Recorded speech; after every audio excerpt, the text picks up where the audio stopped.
Looks like we already have 8 people ready to watch. Yeah, absolutely. Hey, everybody. Thanks for joining us here for this special event of all kinds of amazing authors who are here to help support a wonderful cause. We have with us right now on the stream, we have myself, Ramon Mejia, LitRPG Podcast, and Ari Mejia.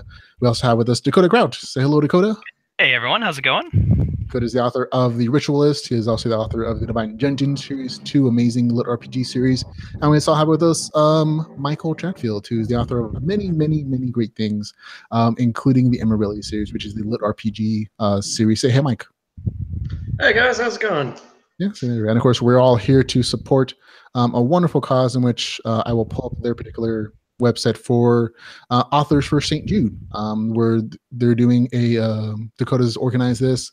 It's going to be a silent auction, bidding on a bunch of great, amazing prizes, including like huge, like signed physical copies of a bunch of titles, including LitRPG, GameLit, science fiction, fantasy. We have individual sets from different authors, all starting at different bids. And all the bidding is starting today, I believe. Is that correct, Dakota? Yes, it is. So you kind of grabbed my whole intro there. No, I'm just kidding. Sorry. No, you're fine. But yeah, it's an awesome thing. And like you were saying, we do have all sorts of different packages you can bid on. So we are starting every bid at $5 a book. Basically, is how that breaks down. So we have all these packages of books. So it looks like there's a high price tag, but you're getting it for. You can start the bids for less than the wholesale price of these books. So hopefully, I mean, this is for charity, so hopefully people are like, yeah, I want those books really bad.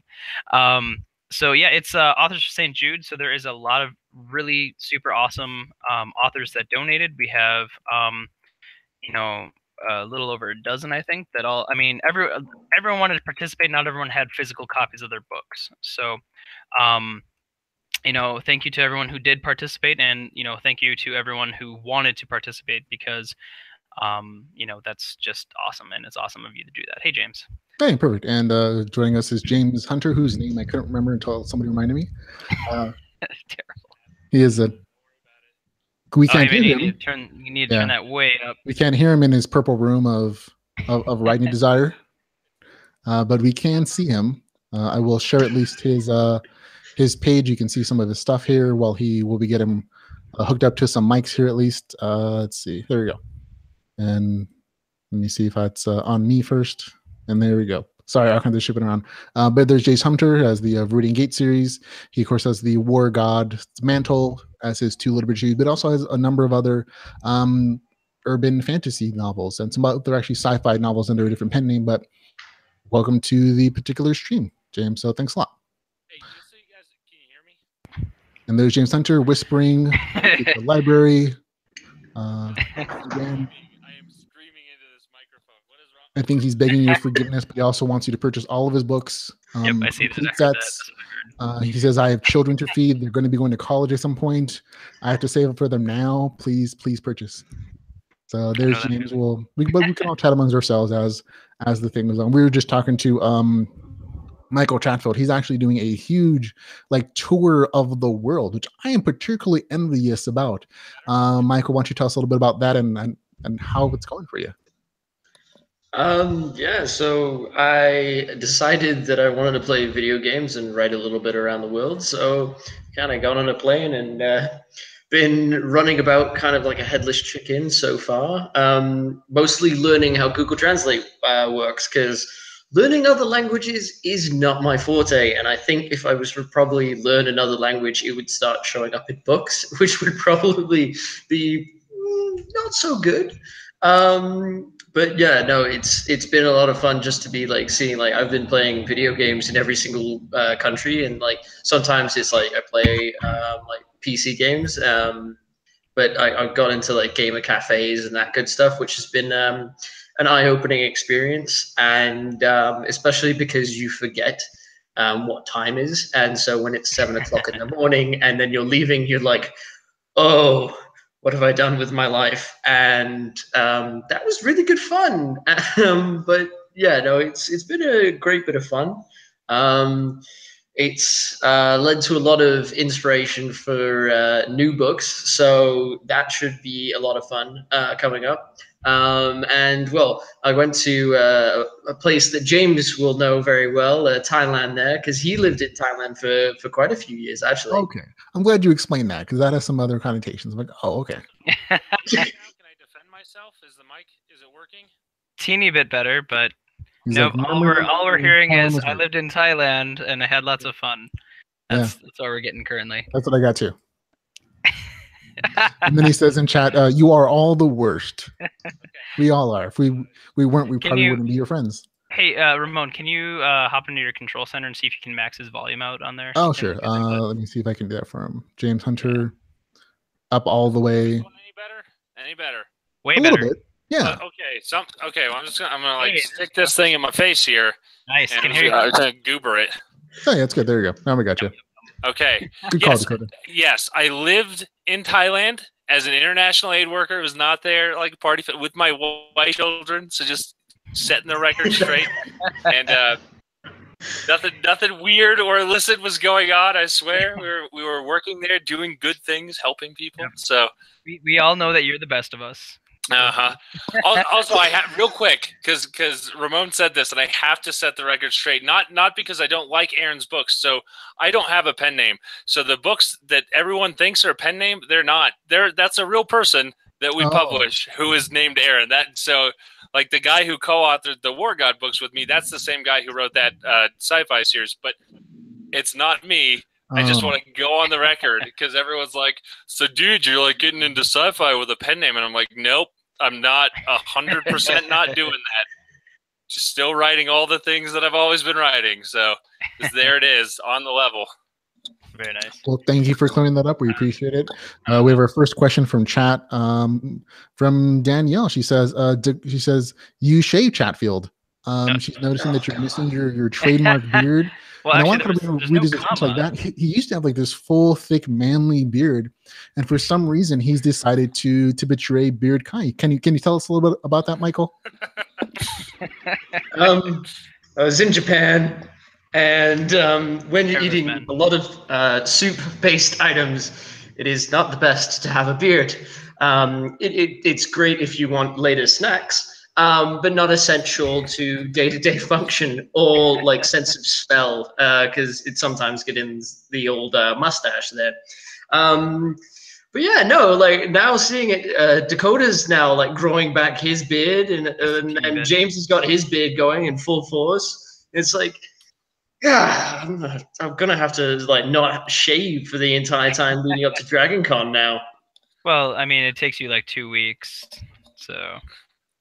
And just for the record, I'm glad that it was Danielle who brought it up, or Daniel, because Danielle. It's the first thing I noticed. Because when I was at Dragon Con with Michael, I was like, oh man, he's so dreamy with this. He's so dreamy with his lush Canadian beard. And then I was like, who is this boy child on the screen in front of me? Surely this is not the same guy that I remember, the Dreamboat from Dragon Con. That is facial hair. What's going on? So I'm glad I'm not the first one to say it, but I was thinking it. That was the first thing. I was like, different. He's changed so much. Well, Ramon was like, oh, yeah, he's like lost 10 on the manliness column. Then Dakota comes right in afterwards, and he's like, yeah, he's like, what's it? Constitution is like just plummeted. I'm like, oh, armor class. Yep, you dropped some armor class there. Hey, there was a bus that came through here, and I was underneath the entire thing. Yeah, but the beard, for real though, like the beard absorbs like mace blows and arrows, like it stops them dead in the track. It's all kinds of extra armor points for this thing, man. It's incredible. Yeah, even Cash drops the charisma a little bit with the lady, but yeah, I mean it's good. Is Mike's new Twitter handle @boychild? @boychild. @boychild, I see it. that's your new @ sign, apparently, Mike. All right. Oh, God. So, also, speaking of Danielle, because she was the one that brought this up, I just wanted to give a big shout out to Danielle for putting together the auction site. So she found all the details on that. She is the one that did all the placement, all the ad stuff, like photographs and setting up the collages, and she put a lot of work into it, and it looks amazing. So thank you so very much. This is your Danielle, right? Your wife? Yeah. Yes. Oh well, thank you, Danielle. Yeah, thank you for doing all the work for Dakota once again. Yeah. Proving that she's the better Krout once again. Yes, I am with you. Wait, gotta say it. Danielle is like, when I've had a conversation with Dakota, nearly every single time I hear in the background, "Hey, Chatfield, how's it going?" I'm like, "Hey, Danielle, how's it going?" And I'm like, "Who's this Dakota guy? Like, why am I talking to him? Like, can I just go right to Danielle?" It's true. Yeah. It would be faster in a lot of instances. Yeah. Great. Yeah, she's pretty awesome. So yeah, she's definitely the sweet Krout to my sauerkraut, you know. So. And in chat, she says, "Thank you guys, heart, heart, heart." She's super sweet. I met her at Dragon Con. I was like, "Oh yeah, she's like, oh, she's way too good for Dakota. Like she's very much so. He stepped up. He definitely scored there. I married up. I was trying to be a trophy husband, but it didn't work out. Yeah, that was always my plan too. My wife, before we got into the writing business, she was before we went to Thailand, she worked at a pharmaceutical company. I was like, man, I am just like, she's my sugar mama, and I'm just gonna like stay at home and play my video games. I'm done with the Marine Corps, and it didn't wash out that way. But man, a guy can dream. Right. Same thing happened to me. Same thing happened to me. Dr. Krout upstairs, you know, she married Specialist Krout, you know, in the Army. And so when I got out, I started writing, same deal. And now we're hopefully both going to be able to stay out, because I'm a full-time author now. And the hope is that within the next few months, we can all be at home. But we'll see what happens, because she does have a very good job. So it's going to take some convincing. We'll see what I can do, though. No, I agree on the same thing. Like I also married up, so I think all 3 of the 4 of us really did. My wife's a professor. She teaches at several colleges, and I used to be like a janitor and like a substitute teacher before I become a writer. I'm like, oh yeah, she definitely, you know, I scored there as well. And then Mike there's just left Thailand, yeah. And then there's Mike all alone, his beardless face not attracting high quality women, but the other guys are definitely pulling in. He was in Japan. I'm just gonna say this. Like, he was just in Japan, and they're not all big on the hairy. So I'm kind of curious, like in Japan, like what's your line in Japan to like get the ladies interested in you, man? Barbie. Let me guess. Is it arigato? That was a very smoldery arigato. I like that. It's easier with it's also goodbye. So I don't know.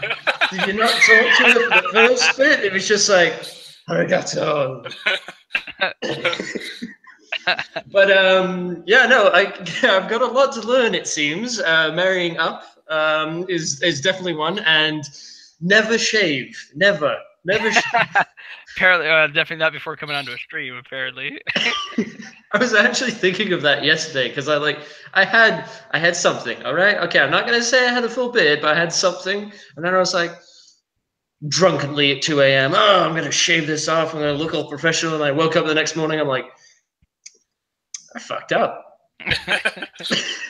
Yeah, you're fine. But yeah, sorry. So, real quick, back on topic for the St. Jude thing. So just so everyone knows, the packages that you can bid on are, it has all the details on them right there. All proceeds from this are going directly to St. Jude's Children's Hospital, and it is going to be for research for childhood diseases and such.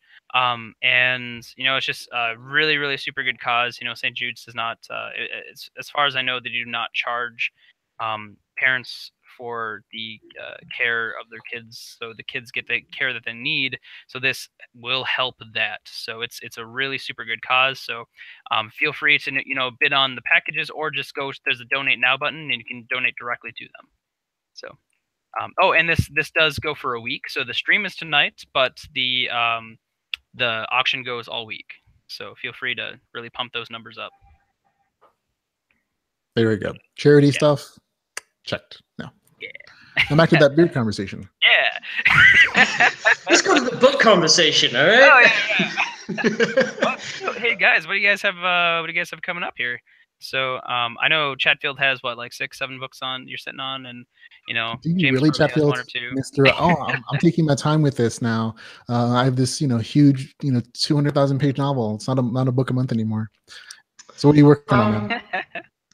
I have an old sci-fi series. Like, before I came into LitRPG, I was writing the sci-fi series, and then to take a bit of a break from it, I started writing LitRPG, because instead of actually playing video games, I started writing about them. It was very strange. So now I'm going back to that sci-fi series, and that should be coming out in August until the end of the year. I'm hoping for like 5 books or so and doing that. Dang, dude. Yeah, it's gonna be fun. But I started writing a new LitRPG series, and I've started putting it up on Patreon and Raw Road. And the thing is that I started writing it, and then I was writing it. It was way too fast. Like everything was progressing really, really, really fast. Everyone was getting OP as hell, and I was like, no, I'm not doing this. And so I changed the entire storyline. And 10 realms? Sorry to interrupt. Is that 10 realms? Yeah. Okay, because I'm following that pretty closely, and I really like it. So just want to. Sorry, go ahead. So that's going to be like a big book. The way it's looking, simply because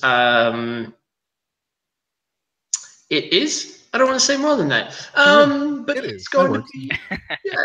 Like it sounds like when I talked to Luke Chimilenko of the Ascend Online series, he was just like, yeah, like I was writing and I just couldn't stop writing, and it's kind of like that, and it's really fun because it goes into a lot of the characteristics and stuff I've wanted to go into before, like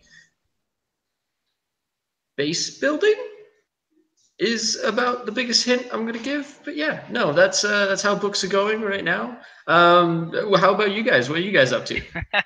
Let's go with James Hunter. What are you up to, James Hunter? Oh, man, I don't even know where to start. I got a lot of books that I'm working on concurrently, and a lot that are slated to be done this year. So War God 2, War God's Mantle 2 is done. That one's at the editor. It's going to come out in a couple of weeks. So I'm excited about that, and working on an outline for War God 3. And I'm also, right now, I'm working on Viridian Gate Online 6. So that's my next solo project that I'm working on. And then I have at some point, I'm going to ask Dakota to read it. It's a radically strange sort of dungeon novel. All right. Really weird, but it's LitRPG dungeon. And then I'm also working on a LitRPG space opera, which I think will be good. And then I have 2 more urban fantasy titles to finish this year. In this series, the Yancey Lazarus series. There's a little plug there. So I got 2 more books to finish in that one. And then I'm trying to write a high fantasy book. I got a meeting with the big editor over at one of the traditional publishing houses. And he's interested in picking up a new high fantasy series, not LitRPG, just a straight high fantasy that I'm also going to try to do this year. So that's what I'm going to try to do this year, is write all the words and all the books. So that's my plan. That sounds familiar. I like that plan. That's my plan, basically. I like that plan. But yeah, dungeon novel, man. I'm watching the chat at the same time, and as soon as you mention it, Falcon's like, "Excuse me." Yeah, Falcon's like, "Oh, dungeon novel." Yes. So yeah, man. Yeah. And I'm excited to read that because I love that sort of thing. Like everyone's like, "Oh, don't you hate the competition?" I'm like, "Oh, I love books." So it's glorious. And when you say it's a weird book, that's right up my alley because I was like, "Ooh, weird. That's like me." Yeah, exactly. Yeah. Sounds amazing. Like, it's odd is something not cookie cutter. Like this is great. Yeah, got to be odd to be #1, right? Like that's not all, but I've read all. I've read all your guys' books. I've read Falcon's books, and I really like the dungeon stuff. And for a long time, I thought I really enjoyed them, but I thought I don't think that I can write this because they're too base building, and I was like, I'm not sure how to do that well and still tell an interesting story. You guys do it really well. Oh, thank you. So for a long time I was like, I feel like I don't know how to do this and have it still be inside like the wheelhouse of things that I can do. But it was always kind of like stewing in the back of my brain. It's like, this is a thing that I do want to do at some point when I figure out a story that would work with it. And then I finally figured something out, and I was like, all right, this is going to be different, but it will sort of scratch that itch to write this kind of book. Sure. While also fitting inside of all of the things that I actually know how to do well as a storyteller. So I'm really excited. I have not been this excited about a series in a long time. So I'm pretty pumped. Just starting on it, but it'll probably be done in about a month and a half or so. Sure. And I'm really excited to get it out there and see what people think. So, or if they hate it and they're like, "Boo, James Hunter, don't ever write this type of book again," and then I'll just walk away in shame and I'll do something else. It's I highly okay. doubt it. I highly doubt you. I mean, it happens. Lots of folks in the chat room saying hello. I know it happens. Taylor, Dave Willmarth, Emily Rose saying hello. Yep. Falcon Logue says everybody belongs in a dungeon. So that's his contribution to that conversation. Matt Dinniman says he doesn't know how you guys write more than one thing at a time. I don't either, honestly. I'm like, you guys can write multiple things at one time. It's taking me like 6 months to write this like next book. There's definitely different skill levels here. It's more just how much time you can get and how much you can fit in that amount of time. So I mean, you are doing various things, and all I do is write heavily, and so it's like I'm not doing podcasts, I'm not doing all this other stuff. Did you review like 1 million books a week? Like, you read more books in a week than I feel like I read in a year. Like, that's an impressive skill set too. Mm-hmm. And it's like a major like contribution for the community. So I mean, we're thankful, and it's impressive. Thank you very much. I wish that it would pay the bills. It kind of pays for itself, but it definitely does. It's something that I love doing, so that's why I do that. But I definitely always envy your guys' ability to like write more than 3 novels a year. If it helps at all, one of the things that really helped me, I didn't used to be an outliner, and now I'm like a super uber outliner. Like when I start a story, there's already like 15,000 words of outline done. Like every chapter and every scene has been outlined. So like when it's time for me to write, it's like, okay, what am I writing today? It's like, oh, this exact scene that I already have. And then the developmental edits are like so much less because the whole story has already been told. I already have all the plot twists, and I know all the character arcs and stuff. So then I just like power through it. And then when I get tired of one book, I just switch over and I do the next one. And I'm like, all right, well, I guess I'm on to this scene in this book. And then I do that. So that's kind of, doesn't it like ruin like the discovery part of writing? Like when you're like, what's coming in so much detail, isn't it like ruin like, the surprise of like that creativity? For me, no. Like whenever I talk to people and they're like, oh, like they talk about a movie that I haven't seen, they're like, I have to give you spoilers, and I'm like, I love the spoilers. Like I don't like the discovery is not the exciting part. Like the exciting part for me is like seeing how a book hangs together. Like seeing like, oh man, they set up the end right here in chapter 4, and oh, here's the special skill that they're going to pull out in chapter 6, and they're going to use it to defeat the big bad in chapter 28. Like I love looking at a book as a whole or a movie as a whole and like figuring out all of the things that they do and how it works as a whole. So for me, that's the exciting part, not the discovery. Okay. Gotcha. That cool. Makes sense to me, I guess. Yeah. And Dave Willmarth in chat room is asking James Hunter specifically, are you wearing pants? Because you are. Yeah, unfortunately, yes, because I just had date night with my wife, which is like my once a week excursion out into the real world. So I rushed home and I still had pants on. But this is atypical. Good for you. As it should be for a full-time author, right? I don't know if I feel more comfortable with that knowledge or less comfortable with that knowledge, but much more comfortable. I think this is why Dakota's sitting on the floor. He's like, oh, yep. I'm sitting here, I got my arms up on my couch. Good stuff. You're making me envision weird things, Chatfield. There's a lot of weirdness going on, and I'm not comfortable with it. Just sitting here wearing a kilt. It's all good. Don't worry about it. Just accept it. Just accept it. Win some, lose some. Yep. Actually, that made me think. Like you were talking about odd stuff and how like it can work really well. I don't know if you guys read the book Dominion of Blades recently. So second book in that came out. It was really good. They did some tower defense, and I had thought about writing tower defense, but it was a really kind of a thing because it's hard to do that, kind of hard to conceptualize that on paper and get what you're trying to say across really well. But I think that that did it really well. So if you're looking for something like that, and I was gonna say that before I even saw that Matt or that Dinniman was on here. So I think it's Matt. Yeah, no, I'm always excited when somebody tries to do something new and they pull some other game kind of than just like regular fantasy MMO stuff. Not that I'm tired of it, but it's always nice to see like other concepts come in and be pulled another, because there's so many other games, there's so many RPG mechanics systems in the world. I'm always like surprised that everyone just kind of pulls from the same idea pool. Right. Like, Like I think one of the best things, like as James said, with like where you find something and then you go through at the end of it, it's like when you see the systems that people can come up with, like Dakota's like Divine Dungeon series, which had like basically like Chinese cultivation system, and then also like fantasy, Western fantasy adventure style, and it was like the mashing of those two together, and I was just like. I'm glad I did that.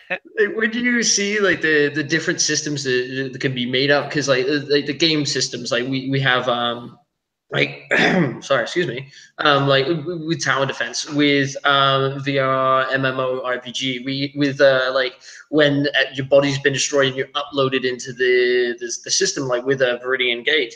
Oh, it's just like those abilities to not only change how the mechanics work, but the situations, because sometimes you'll just get like the first like 5 pages in and you'll be like, all right, this is going to be interesting for like different factors. Like it might be the character you really like, you might be like, this system could be amazing, like the ideas and the expansion of it.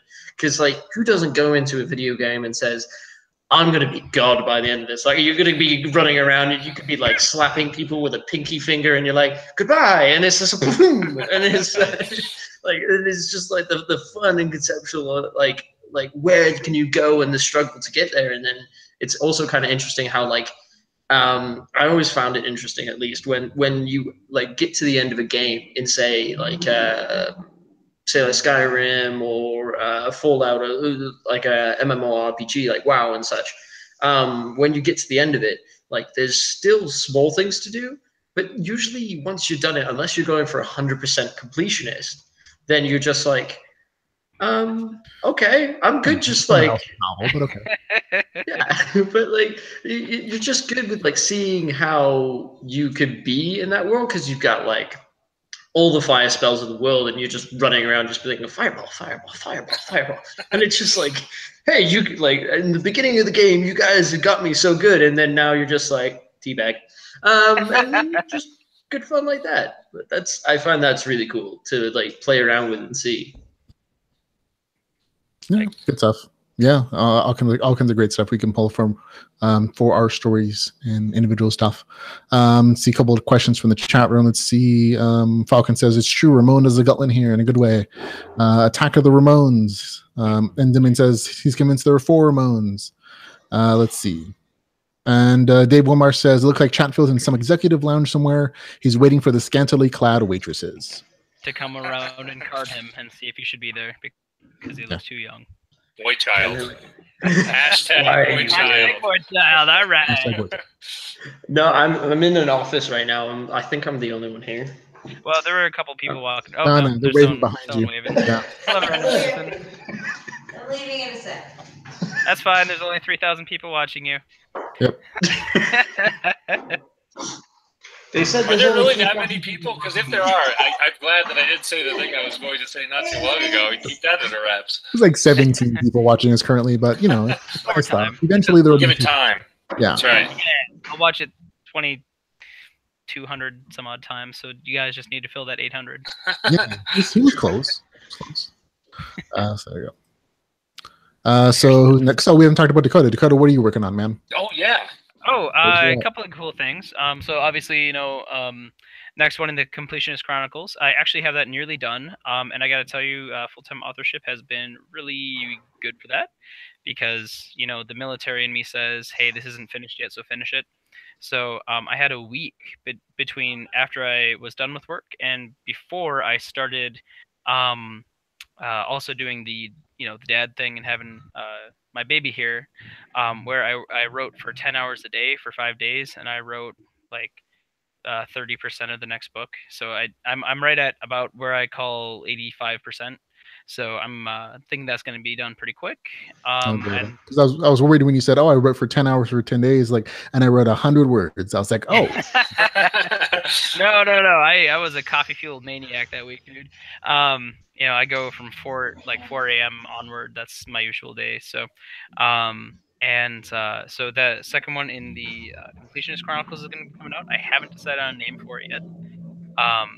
Just because trying to find that one defining, crystallizing thing that, you know, catches my attention. Murder Machine. Yeah.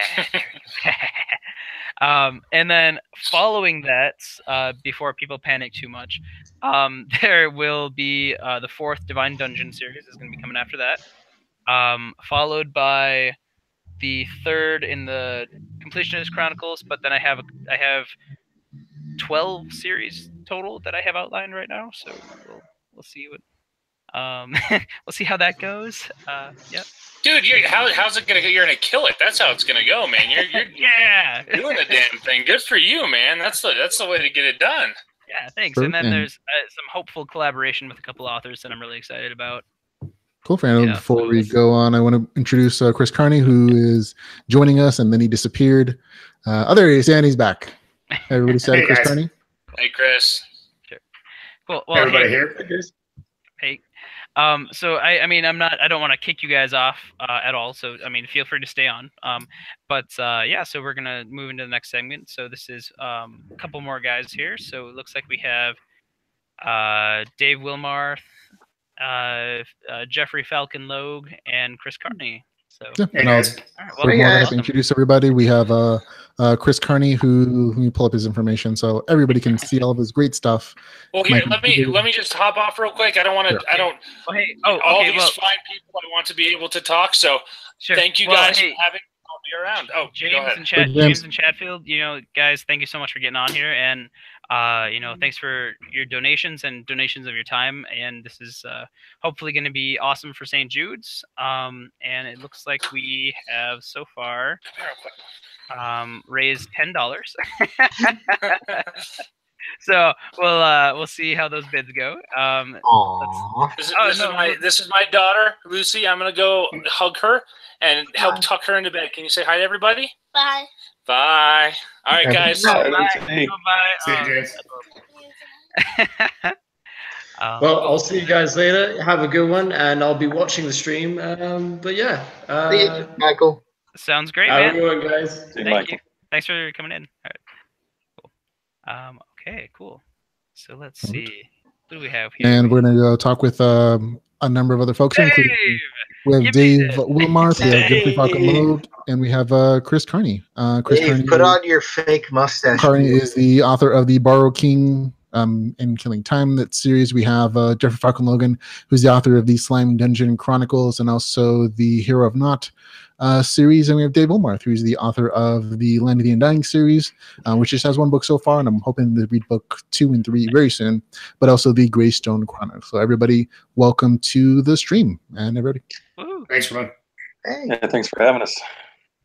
Thanks, guys. Thanks for coming on, and once again, you know, thanks for your donations to this event, and you know, your willingness to participate in this. So again, it's a charity for St. Jude's Children's Hospital to help with research for, you know, diseases and for the care of those people that have diseases. So so now let's get to the fun part, and you know, I'm sure there's links all over the place right now for you to go. The auction lasts for another week after this. I think it ends next Saturday at midnight. So great, on to the fun stuff. Hi guys, how's it going?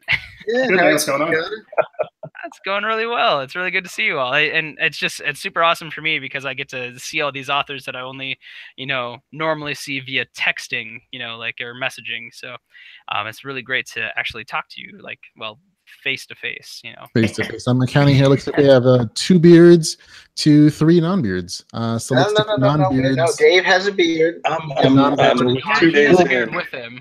If Dave can like unattach his beard, I don't think it actually counts unless you're on like some other podcast. Yeah, no. Some other like a week's growth for me. Oh, not really. Maybe 4 days. 4 days. See, I had to shave today. I'm like, oh, because otherwise that looks so weird in the stream with like little scraggly hairs of like patchiness everywhere. I'm like, oh, yeah, can't really. Oh, I'm sorry. I didn't mean to interrupt you there. I just wanted to mention that we jumped from $10 to $85 raise. Oh, Yay! yeah. So I think it was Dave. I'm pretty sure he got on and they're like, "Oh, Dave, take the money, take the money, take the money." I thought you mean like you gave Dave like $75. Like, here, Dave, just do it, Dave. Just bid somewhere. I don't care where. So we have, I promised sexual favors, so you know. Okay. Hey, look, whatever for the kids. Remember, it's always for the children. Please not for the children in that case. Let's start off with some basic questions about from each of the new authors here. What are you working on? Anything you want to talk about and like discuss and promote? Feel free to do so. We'll start off with Chris Carney. Hey guys, I'm relatively new to the genre. I spent about 5 years working on maybe 6 different novels for 6 different series, and they never seemed to work out. And then this one just fell into place really quickly. So published Barrow King, first one in the realms, end of February, and then was supposed to write a short, maybe 10,000 word reader magnet giveaway that ended up being 45,000 words because I couldn't shut up. So I ended up publishing that as 1.5. It's kind of a contemporary side story that answers a question about that basically was not answered in Barrow King. About halfway through The Lost City, which is the sequel to Barrow King. It is also grown larger than it was supposed to be. Is that the artwork that I've been seeing recently? The artwork yeah, the one that's kind of got the keyhole looking at, well, awesome. Don't tell anybody, but it's a dwarven city. Ah, okay. Well, some notes in YouTube for you. First thing that came up as soon as you started talking was Barrow King was really good. So thank you. Oh, awesome. Thanks, Emily. Yeah, hopefully mid-June on Lost City. Well, we'll see. Like I said, my outlines I thought were pretty on point for the amount of time I was going to do it, but each chapter seems to be getting longer and longer. So we'll see. Isn't that the fun of it, though? It actually, yeah. I mean, I came from a screenwriting background, so outlines have always been part of my process. Sure. But I like the novel method better because it always seems to grow. Like it doesn't it's not static. Like there were several characters in Barrow King that were not in my outline. And one, I got an email saying, "I love this character, write more Simon." And I'm like, oh, I just made him up kind of off the cuff. So, okay, sure. So. Isn't that nice when someone sends you a message and said, "Oh, I love your work and I love this particular character. Please write some more so I can give you my monies and you continue working." It's always fun.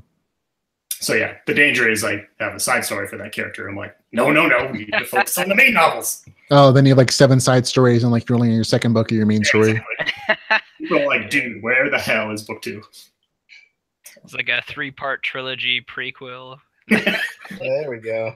To book 3. Do you like that Ender's Game universe thing where he writes like 17 different versions of the same story? Yeah. But he did it successfully, so that is true. It was good. It was really good. Yeah, I remember perfect. Kids. Let's go on to another author. Dave, what are you working on, man? I am about to release Greystone 4. Comes out in a little less than 2 weeks. Woo! So that's just got it back from the lovely and talented Jay Taylor and his guys doing the editing, and going to spend the weekend going through it, but it'll be out. I'm also trying to write Dark Elf 2. It's been a real busy couple weeks on the day job, so Dark Elf 2 is a little behind. You need the land Dark Elf 2. Land of the Undying, yeah. So that one's underway. And hopefully I'll have that done end of next month and have it off to editing for a release about a month later. But awesome. It's I'm not like those other guys who were talking before about writing 3 and 4 books at a time. Yeah, I'm always kind of jealous when they say that. I'm like, oh, good for you guys. I'm gonna go finish. Michael are special. No. Perfect. And in the chat room, we have a comment from Don Purple, who I thought was Falcon for a minute. But they say, I heard Dave will dance for donations. Is that true, Dave? It's absolutely not. Dave has a day job at a company that monitors social media. So if he wants to keep his job, he will not be dancing on the internet. That's kind of odd considering some of the things I've heard you say in like recorded YouTube videos. Yeah. But okay. Yes, that's well, there was drinking involved, and I'm dead sober now. So Get that man a drink. Dave, you gonna be at yeah, Dragon Con this year? I am going to be Dragon Con adjacent. I don't do cons. I don't do crowds. I am going to set up in a nearby tavern and just get people drunk as they come by and visit. Well, make sure to tell me where that tavern is. That's Oh fair. yeah, Yeah, everybody's definitely. invited. All Well, right. I'm happy to some. join you there. It looks like Jacob Taylor in chat room says he loves Everyone both drinks on me. Greystone and the Darfell Chronicles. So it looks like you have some fans in chat room, Dave. So congratulations. Thank you. Glad You you like them. You also have fans in the stream too. So Yeah. Oh, there's Jay Taylor. Or Jacob Taylor. so I don't know perfect. if it's the And same Jay let's Taylor. move on to Falcon. Falcon, what are you working on, man? Well, I got 3 things really going on at the moment. I got my cover art for the better version of Hero of Not, which I'll be re-releasing this weekend. Ooh. And then I'm going to be writing this sequel to that, and that should be out July, August. And I also have gotten halfway through Slime Dungeon Book 5. But then I was like, I'm not feeling it anymore, so just going to let that wait a little while. Maybe get some And fun filling the slime. thoughts. Got it. And then finally, working on the short story for Fiora, the character in my book. I have the cover art, and I'm, almost halfway through, but I had to go through some fun finals, which I had to write a couple of 20-page essays. So I was just burned out of writing. Now you're also working on a secret, super awesome project, which you were showing out. Do you want to talk about that at all? Sure. Okay, perfect. I decided in the same way when I was jumping in the books that, hey, I want to make a video game. So in January, I started working on a video game project based around the slimes and their evolution mechanics. And I was hoping to have a demo done by Dragon Con this year, and it looks like that's going to be way, way more time than I actually needed to give to it. But so it's coming along really well, and I hope to get a Kickstarter out at the end of the summer. Perfect. Now, if you want to pull up do you want to pull up a screenshot of some of the stuff you're working on there? Because I think it's pretty cool personally. Because I was so excited when I heard about this. I've been following the project on YouTube. Falcon puts up like YouTube clips of like the work he's doing, and it's like this little pink, purple blob side scrolling across, like jumping over things. Like there's cool music, and it's very cool. Kind of looking, but it's also super sad. Like, he's doing the things that all of the LitRPG authors are really doing, is like making video games. He's just actually doing it and realizing, oh, this is a lot of work. And I'm like, but it's still super fun for me to like see it happen. Yeah. Can you focus on Falcon's screen? He's got it up now. Yeah. Done. So let's see. This is an older version, but this is where I test all the code. This is the first mini boss. I finally got him working today. And he's throwing rocks through walls. Yes, he backs away when you get closer, but if you get too close, then he charges you and tries to attack. I don't actually have the slime working for health yet, but it works enough to give him what you expect for it. Does your slime have different attacks that he can use?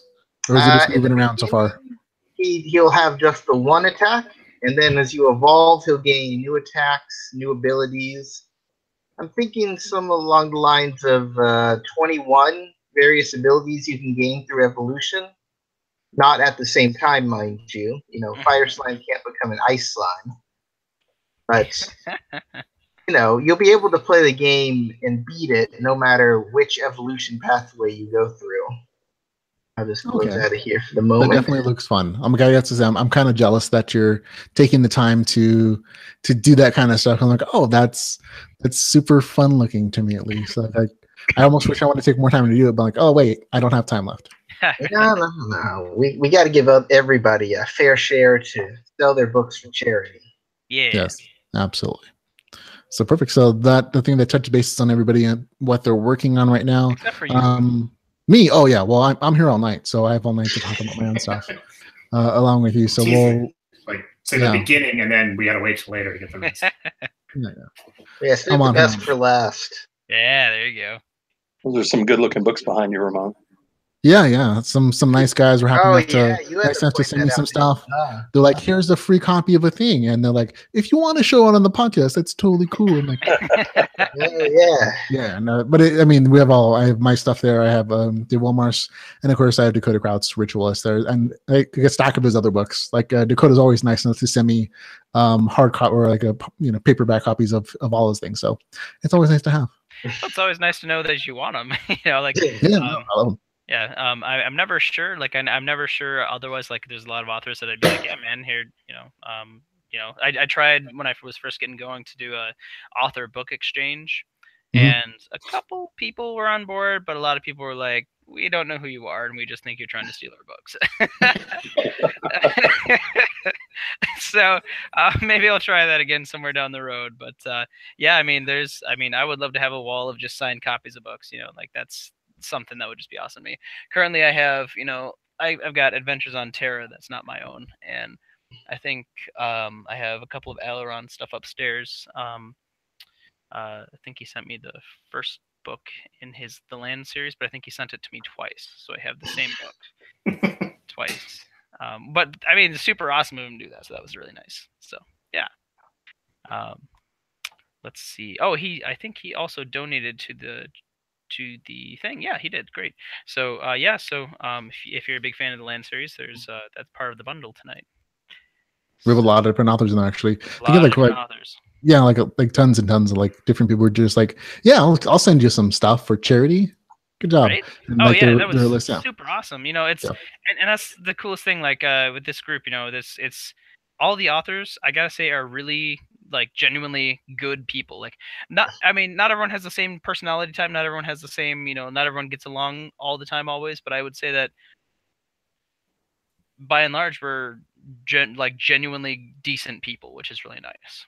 Yeah, like in the GameLit LitRPG section, it's Travis Bagwell, CM Carney, Michael Chatfield, J. Cipriano, Harmon Cooper, Blaise Corvin, Matt Dinniman, J.A. Hunter, and Aaron Crash, Elron Kong, Dakota Krout, R. Mejia, Michael Scott Earle, and Dave Willmarth. So that's just in like that one little bundle. And we have a whole science fiction and fantasy section who has more authors, including Jason Asnauch and Nick Cole, Steve Beaulieu, and Aaron Hall.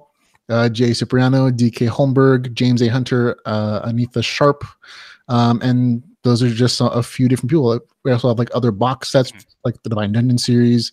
We have the Dungeon, the Greystone Chronicles, the Circuit sign box, and some other folks like Viridian Gate, Slime Dungeon, the Gansey Lazarus series, the Paulden sign book. So plenty of things for people to bid on from a lot of really like great authors. And extra thanks to James Hunter, because he's like, hey, take one of everything basically. So that was really nice. And again, one more time, a really special thanks to Danielle, who set all of this up. She did a lot of work, and she gave up a lot of sleep to make this happen. So yep, and she's based on her. Thanks, Danielle. Yeah. Thanks. Based on her comment in chat just now, you can build yourself a wall of signed copies, but you ain't keeping it. She's gonna claim it. And it looks like we have a question from chat. Mike C. I'm thinking that's might be Mike Chatfield. I don't know. But he says, crafting or fighting, what do you like the most? So question for everybody, I assume. We'll start off with Chris Carney.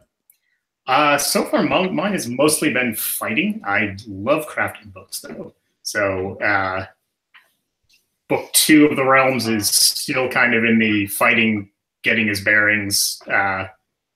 Book 3 is going to get a lot more into crafting and city building and all that kind of stuff.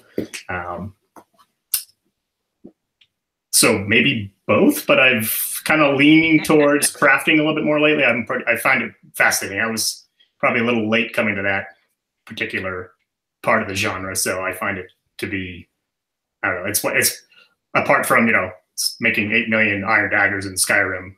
That was my favorite part about Skyrim and like Fallout, is the figuring out ways to build crap. So that's going to be coming down the pipe in my stuff. So that's a good answer. Dakota, fighting or crafting, which one do you like more? Well, I typically craft to fight. It's difficult. So, because I love them both. You know, like I am all about the minutia of making sense. Like, why does I want to say I have this weapon, but I don't just want to be like, hey, here's an overpowered weapon. I want to be like, here's why I have an overpowered weapon. Here's how I did it, and here's what it took to get it. I didn't walk into a lake and have random women handing out swords. You know, sounds like a lawsuit waiting to happen. But my response on there was, so the question was crafting or fighting, what do you like the most? My response on the YouTube thing was killing my foes and forging weapons from their bodies on the field of battle. So we'll see. And that was definitely his actual answer that he wrote. He took the time to write it out while we were talking. Yeah. So we'll see if I can incorporate that in any books. Perfect. Dave, what about you, man? Crafting or fighting, which do you like most? I love to write the fight scenes. I love fight scenes. I like to try to find different ways to attack and defend and different twists on attacks. But I'm also, in real life, I build stuff. So I spend a lot of time on town building and crafting in my books as well. So I'm pretty balanced, I think, between the two. But my preference is definitely the fights, man. I love the fights. I reenact my old raids with my guild and all this crazy stuff we did, and you know, the throwing people in the fire and doing just fun stuff to make the fights more interesting. So I like to write the fights.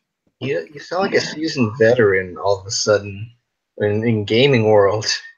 Yeah, well, man, I've been gaming since there were games, but I played a lot of years in Elder Scrolls and WoW and Star Wars and Elder Scrolls is mostly a solo game for me. I have a guild there, but we don't really play much. But I have a solid guild that jumps from game to game. As we max out one, we jump over to the other, and we've been playing together for close to 10 years, I guess. Wow. Well, good. That's not good that you have a nice solid group together there. Yeah, let's go on to Falcon. Falcon, what would you choose, man? Crafting or fighting? Which one do you like most? I personally love making things with my hands. I just, I wood carve, I write books. But when it comes to writing, it's a lot easier and more entertaining to write out the fight scenes for me. Especially, in my stories, I just love the boss battles. A good boss battle will hold you through, whether it's in game or in book.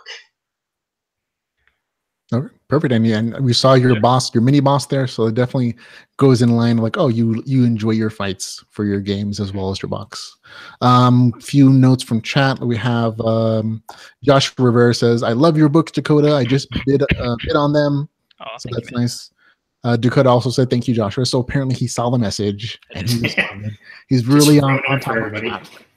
He said he'd do higher bids, but he can't afford so much. Jacob Taylor says Smith Dagger and Chant Dagger, sell and repeat. That's my strategy for a lot of single player video games when I need to raise cash. Mike C says them saucy sword maidens. GL Rathrick says crafting, no fighting, no crafting, great taste, less filling. So there you go.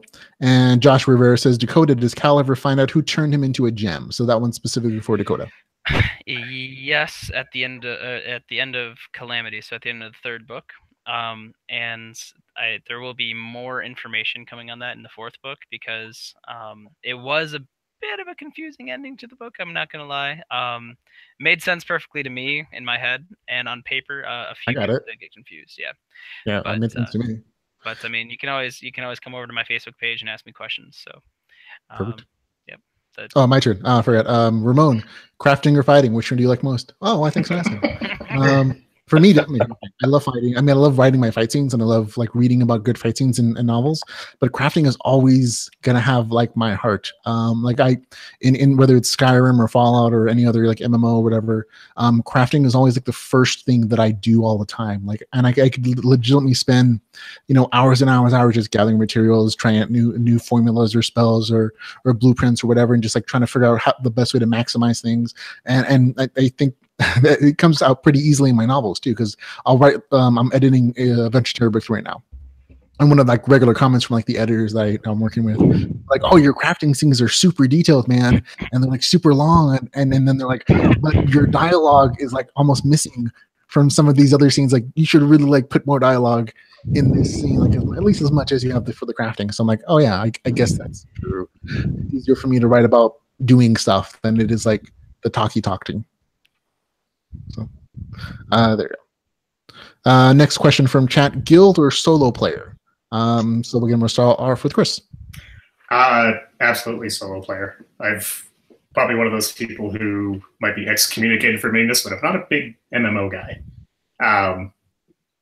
I played a bit of WoW, but the first time I got into MMOs, and it sort of turned me off, was EverQuest. No, was it EverQuest? Oh yeah, well that's. And I got in and I wandered around, and it was like this village square with 8 billion people, and some dude came up to me and started talking in like, I don't know, Old English or something, and I said like, you know, sup guy or whatever. And he yelled at me for not being in character, and I was like, okay, this is not really working for me. I'll stick with role-playing server, man, because those are the rules when you go into those. Yeah, I was complete new at that point. I didn't know what the hell I was doing. So like, it was years before I did anything else.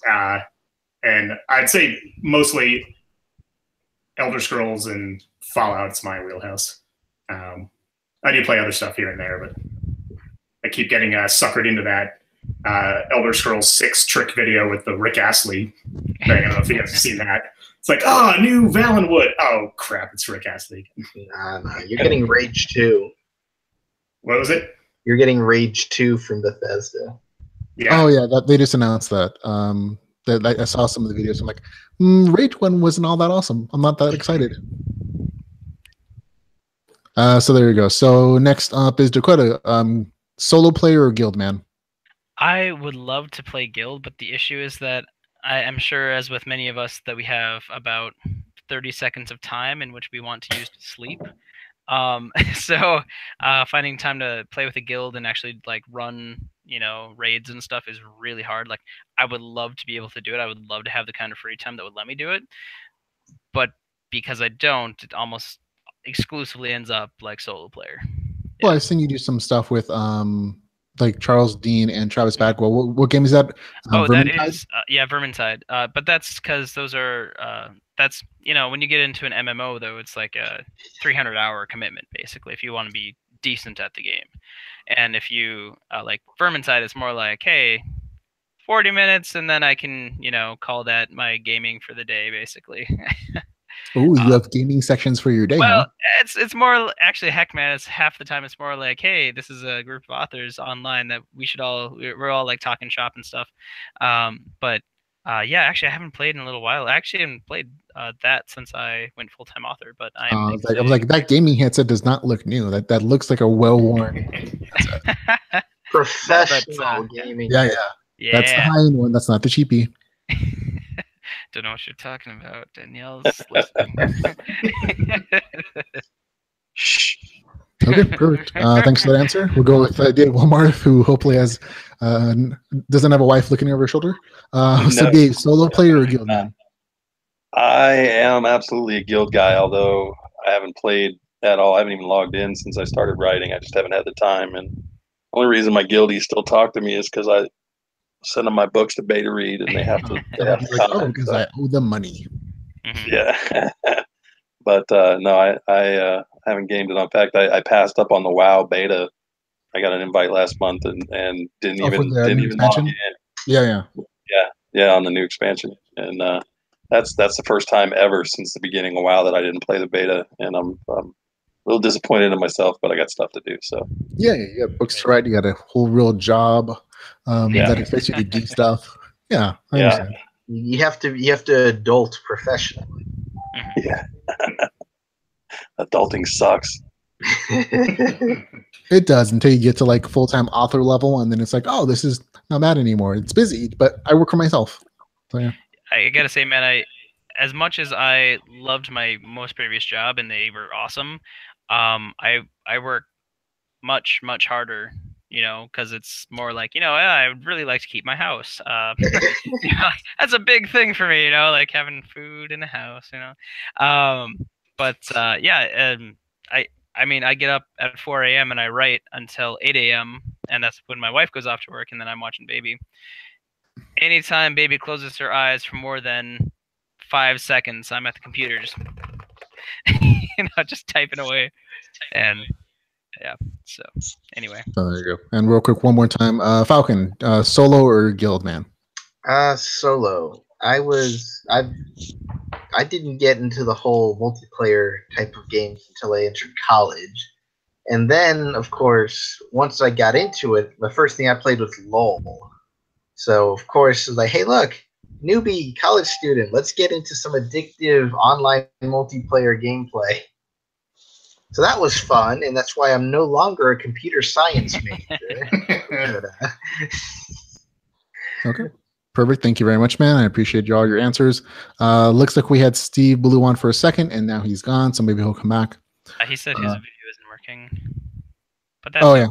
Might be him. Okay, well, I was so on top of things for once. I was like, I had his picture queued up. I was like, oh, I'm ready for the go to introduce him, and then he disappears on me. What's up with that, man?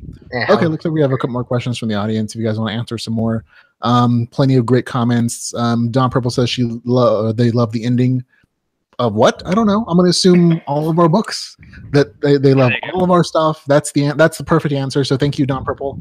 I was talking to Dakota. And Dakota says, thank you, Don. So he thinks in advance that it's just him, but we're all here. And that was not specified. About the end of my book, and I assumed. It was not specified for anybody in particular, so I'm going to assume they like us all.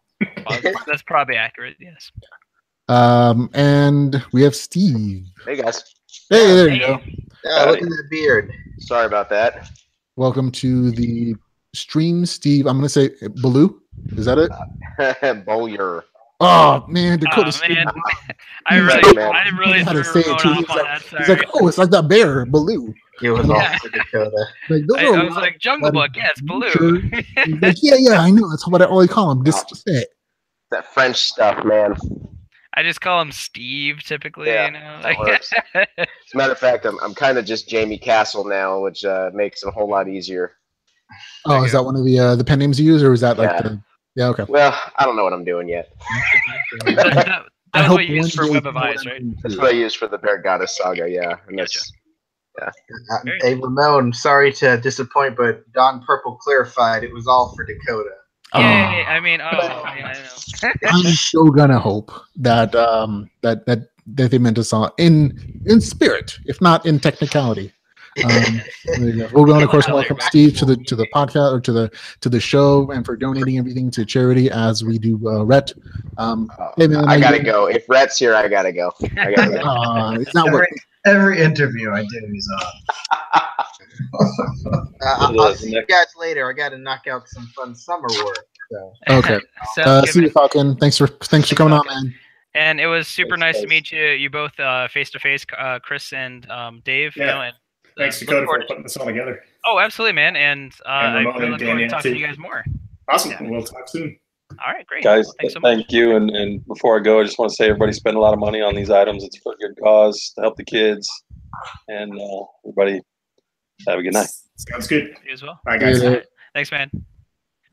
All right. Cool. And like so, and then there were 4. Everyone left, man. Well, we have it set up in sections. It's not like everybody gets a shot. And so we have 2 new guests to this particular stream here. We have Steve.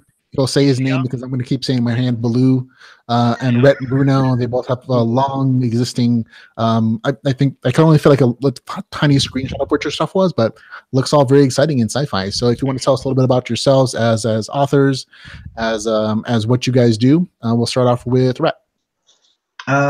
So I've been a science fiction author for a long time. I was with Diversion Books and Random House Hydra, and then I also now am a fantasy author, and me and Steve co-write a series called The Buried Goddess Saga that we're doing with Audible Studios this summer. By day, I'm an architect, and I live in Connecticut. Okay. Cool. Thank you very much. And, I do have I think I promoted that book right when it came out, the Web of Eyes, right? The, yeah. Yeah. So yeah, I mean, if people are looking for a link, of course they can always just go straight to Amazon. But if you're on my page, feel free to scroll down a few, and you should see it. Yeah, well, and if you guys want to wait, it's coming to audio this summer with Luke Daniels, which we're pretty excited about. So we'll probably kind of give it a nice little relaunch to go alongside with that release. Well, good for you. Thank you very much for the information. And Steve. Rhett hates when I say this, but I sit in the corner and write books. Rhett, this is the corner that I'm always talking about. It really is in the corner. It's right there. I typically, at this point, I'm really just writing whatever. Sure. I just love writing, and Rhett and I have been writing the Buried Goddess Saga, as he said. Most of my fiction history has been actually superhero short fiction. Nice. And then the superhero novel, which is Brother Dust, the one that I'm donating to this wonderful cause. So had a lot of sci-fi short fiction, but as far as the novels go, right now it's the Buried Goddess Saga and the Brother Dust, Cool. the Resurgence. Okay. Perfect. Thank you very much, guys, for again taking the time to join us in stream and for donating your books. I believe Dakota has put you down for about 20 or 30 a piece, and he's selling them, for pennies a page, but still, it's all for charity. Exactly. Yeah, and thanks guys for coming on, because I know this isn't exactly your wheelhouse. I know you're fairly big in the science fiction fantasy sections, and this is kind of more of a focused subgenre that we are in. So it's really nice. Subgenre, yeah. Yeah. So it's really nice for you guys to, not only donate and, take the time to be here, donate your time.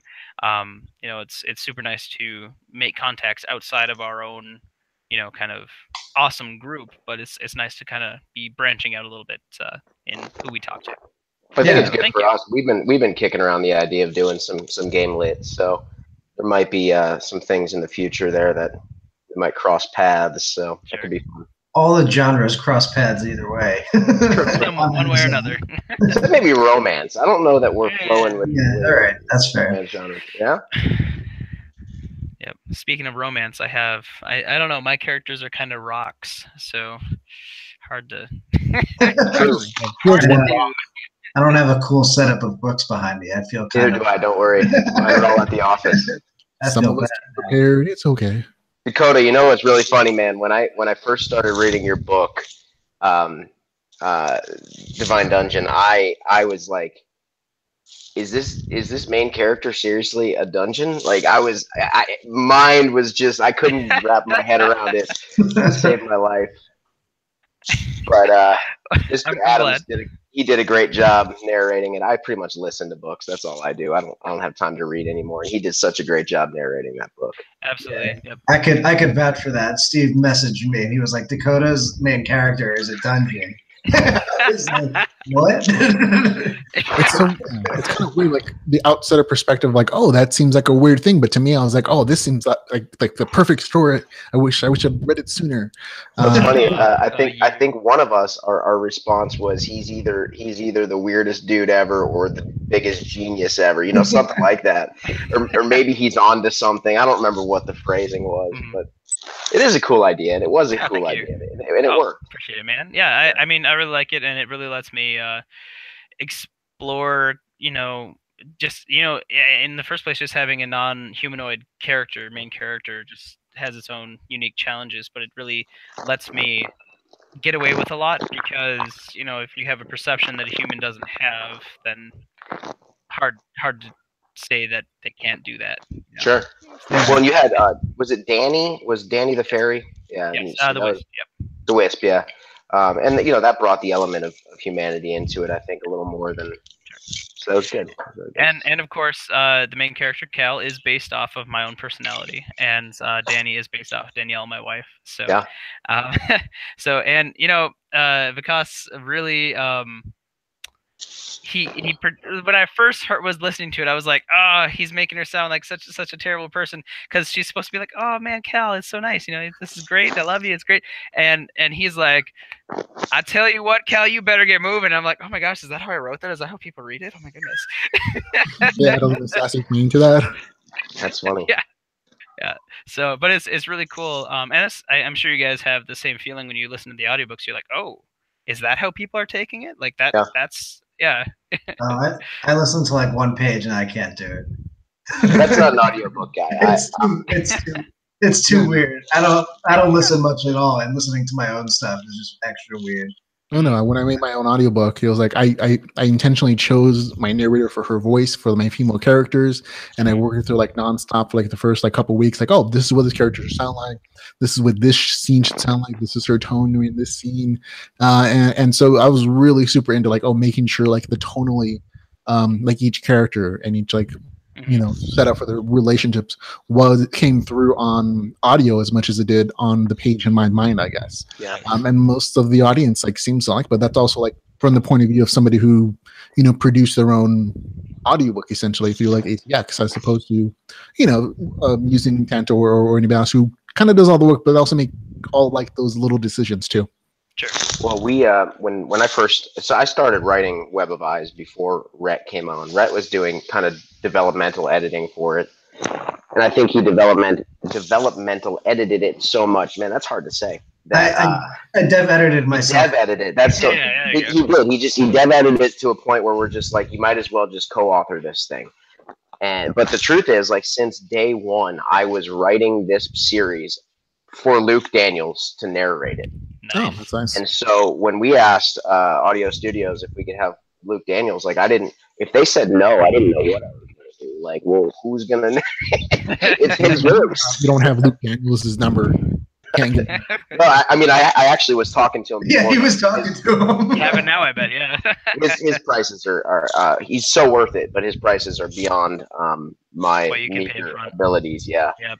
And so without Audible Studios, there's no way we would have been able to do it. We pushed hard for him too, and waited a while, but it'll probably be worth it. Yeah. I'm sure it will be. Yeah, I mean, I'll hope so. Yeah, Ray Porter and Oliver Wyman were the competitions there, and man, they both did a great job, but Luke did a far better job. Sure. So hey guys, wow. All right. Sorry, I have a bit of a cold, so that's what I'm drinking. Sure. I had just finished He's my not evening. just excited to see you. I had finished my evening coffee right before we got on, so now I'm on my evening water. So we were talking a little bit earlier, like what do you guys have coming down the pipeline? Like more books coming up, so a couple of new series, anything we can look forward to? So we have pretty much an explosion of audio stuff.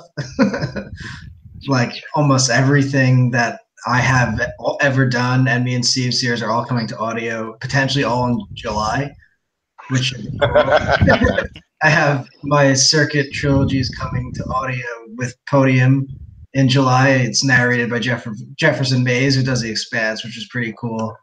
We have our Bridge Across the Stars anthology with Steve is in as well, and we developed at Sci-Fi Bridge, and that's coming out in July with Tanner. We have our fantasy series coming out. It'll probably be August, the first book, when it comes out with Luke Daniels, but we're going to relaunch that series hard alongside him, and that'll come out. And I'm trying to get my Titanborn series to come out probably around the same time with Audible Studios. So we're kind of just putting all our eggs in the audio basket this summer and gonna go for it. See what hatches. All right.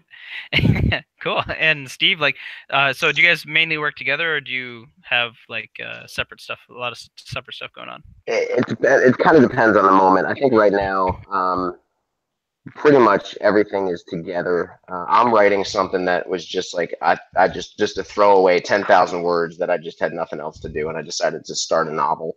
But that was just because I was waiting on Rhett to do his co-author part in book 3 of Buried Goddess. So now I'm back on Buried Goddess. As soon as that's done, we have plans to jump back into a sci-fi series that we started last. What was it? I always forget. Last summer, I guess. We finished it yet. And We've so been book 1 for a while, and we're probably going to wind up going like an audio first kind of route with it. So we decided we should probably write the sequels. Makes sense. Yeah. In the background, I'm getting another superhero anthology together. Nice. Doing that kind of slowly. The other ones, the first 4 I did real like rapid fire, but there's just too much going on right now to try to make it happen. So I'm just gonna, as stories come in, once I have a good 10, I'll go ahead and release that. So that's kind of where I'm at right now. Awesome, man. That's really cool. And I just realized we have 3 beards to 1 non-beard now.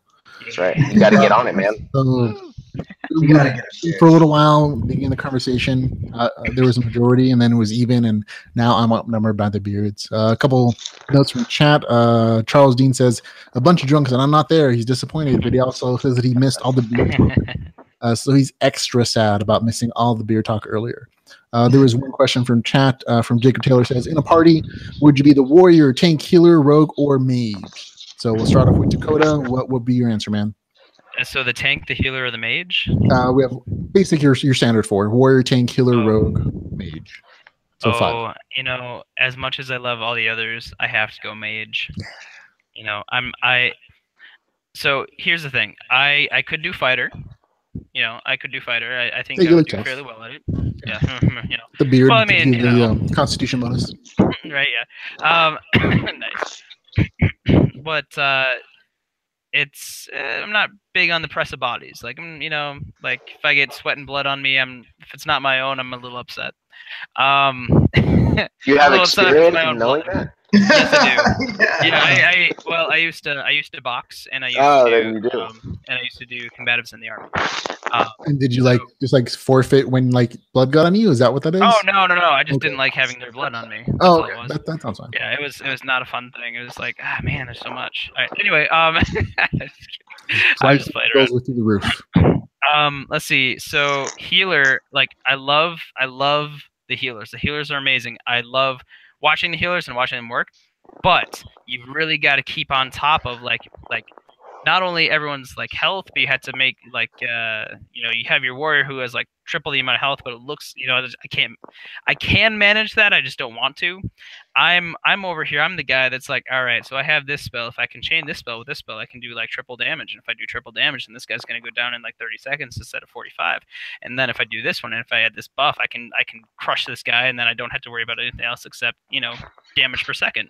Right. And that's what I do. So you like the focus of what the mage can do and exactly. the options instead of worrying about who has aggro, who's doing what's the plan coming up, who's dying.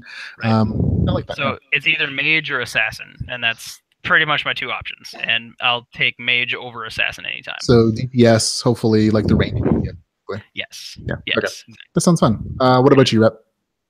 I mean, I'm just gonna go based off of how I play video games, and I usually always go with sword and shield or a rogue, just because if I'm standing back, I get pretty bored. So, you like to be in the action, sword and board man. Yeah, always, no matter what, I wind up picking someone who's up in the action, and then I get mad because everyone else hurts a lot more and has so many cool moves. But yeah, otherwise, you got to stay focused in there. Every good group needs a tank. I mean, otherwise, aggro goes everywhere. The mage dies first, that's for sure. Because you need so much DPS, then the rogue and healer goes down. And so without the tank is definitely the core, the foothold of the group. So that's right. So far we have a pretty balanced group so far. What about you, Steve? Well, I got 2 small kids, so my video game days are over. But I'm a D&D guy, and all right. And I would go rogue every single time. You're supposed to say healer. He's such a bad pastor. Hump that, man. Hump that. So I'm a pastor, but I'm not a clergy in these games. All right. So I am 100% a thief, assassin. You call it. I'm a rogue. I want to be sneaking around, and when you guys are battling, I'm trying to steal the gold, man. Nice. You guys distract him, and I'm going in every time. To the God of Darkness, it still works both ways. It's fine. It's fine. Stab the bad guys first. No, forget the bad. You get the bad guys. You are the big oaf with the sword, and I'm making the moves. I like it. So there you go. So we have a mage.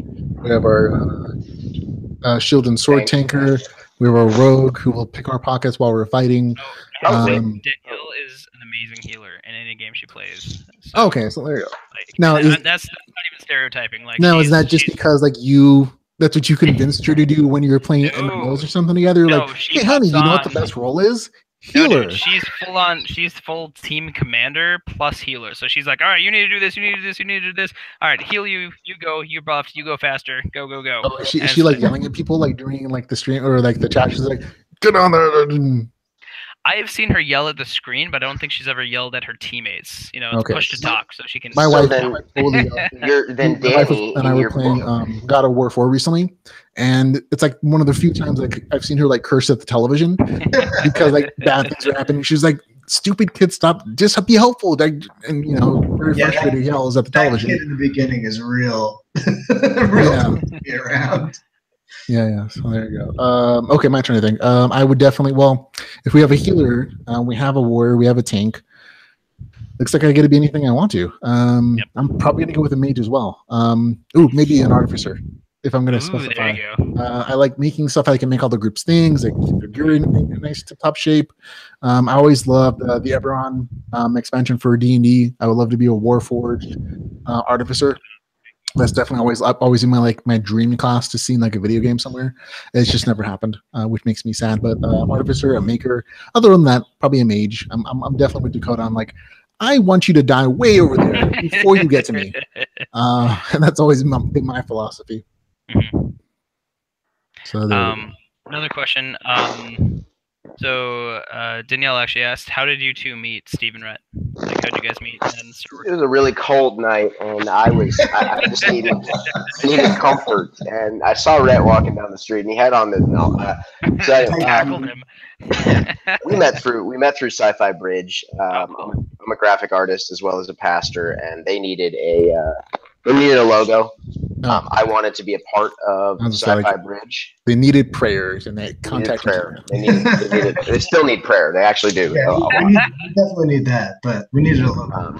I wanted to be a part of Sci-Fi Bridge, and I didn't qualify to be brutally honest. And they needed a logo, and so I gave them a logo in exchange for being a part of the thing. And it was definitely I got the better end of the deal. There's no doubt in my mind about that. So. Yeah, the logo's not that great.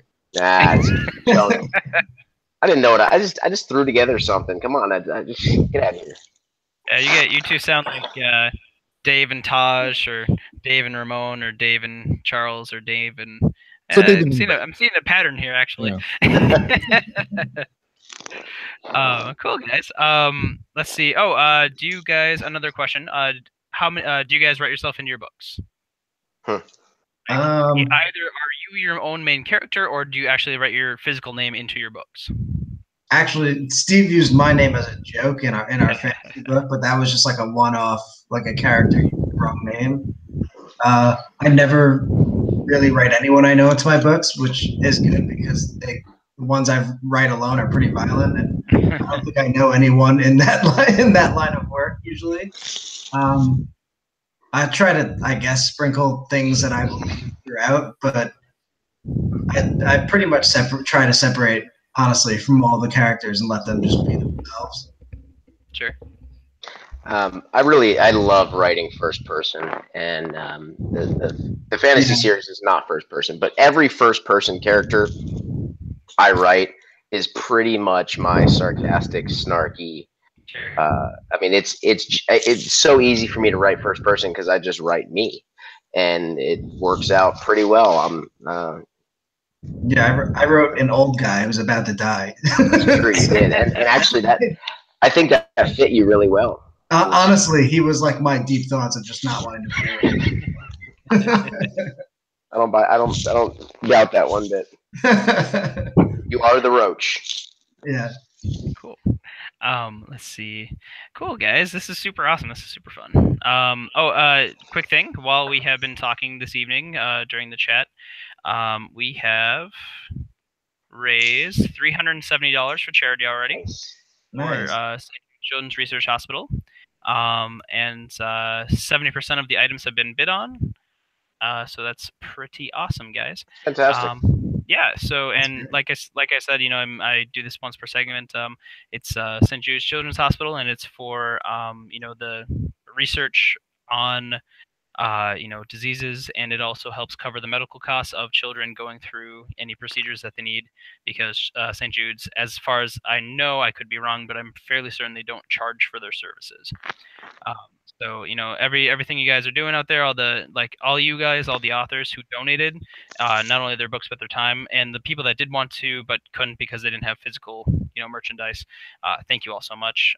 And to all the people that are, putting in bids, thank you all as well, because obviously we wouldn't be making any money for charity without you. So great, and back to the fun part. So cool. Let's see. Now, I am just wondering, like, so you guys do science fantasy, right?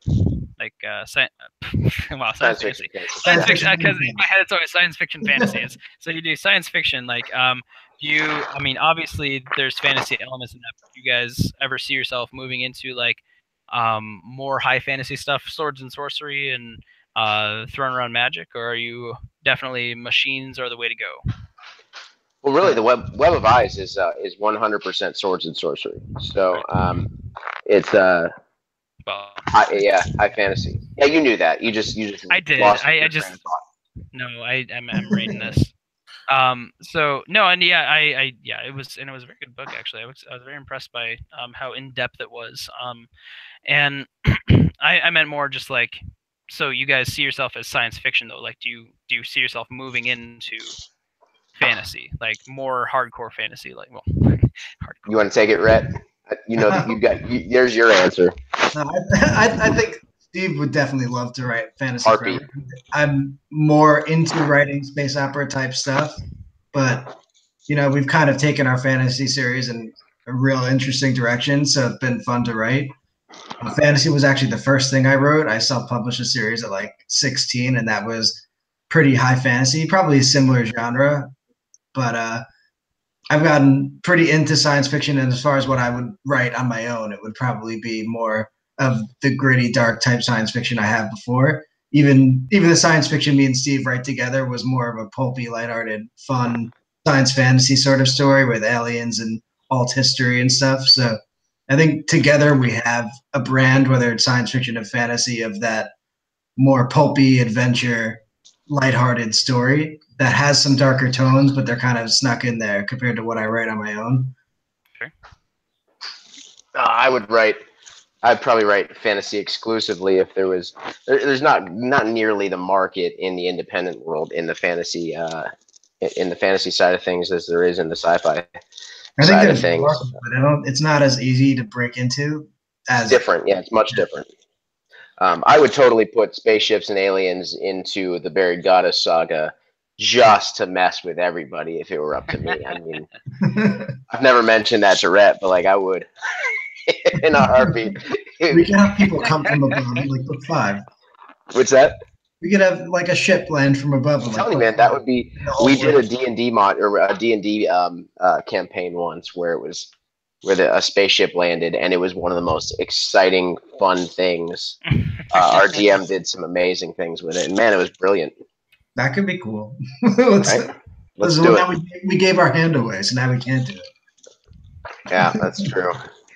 St. Jude. That's pretty awesome, guys. Cool. So yeah, it's that's cool. And I know you guys are both fairly big in your circles. And yeah, I have talked with Rhett fairly extensively on this. I'd say, how different it is between our current genres. Like most of the science fiction guys are like, hey, just put the work out there and we'll read it. Just don't expect us to, do much in the way of like promoting you or like sharing you. Like we are going to read it and enjoy it, and that's it. Is that kind of how you guys see your fan base? I found it the opposite. I found the science fiction readers and the science fiction mailing list and that audience seem way more engaged as far as connecting with the authors. And I mean, totally backwards. Sorry. That's cool. And that's just because I run Sci-Fi Bridge and Fantasy Bridge, and we kind of approach them the same way. And Sci-Fi Bridge is huge, and it grew really fast, and it's really easy to keep growing. Whereas the Fantasy Bridge, reaching those audiences seems a little bit tougher.